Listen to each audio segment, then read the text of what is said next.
जब 9 तारीख की सुबह हो जाएगी, सूरज निकल जाने के बाद अरफात के लिए रवाना होंगे। सूरज के जवाल होने के बाद जिलहिज्जा की 9 तारीख मैदान अरफात में ज़ोहर की नमाज 2 रकात, फिर फौरी असर की नमाज 2 रकात, एक अजान 2 इकामत के साथ जमा और कसर करेंगे। हाजी का मैदान अरफात में सूरज डूबने तक रहना जरूरी है।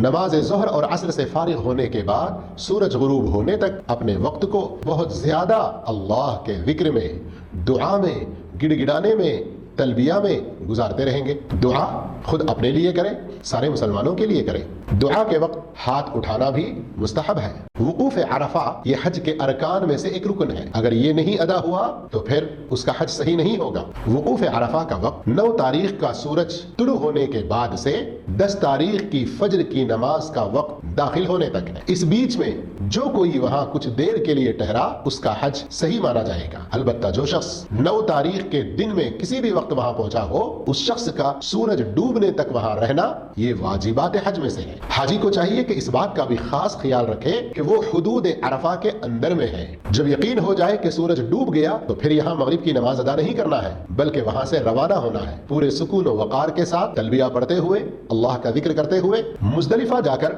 वहाँ मगरिब की नमाज और इशा की नमाज एक अजान 2 इकामत के साथ जमा और कसर करेंगे। यानी मगरिब 3 रकात पढ़ेंगे और इशा की 2 रकात पढ़ेंगे।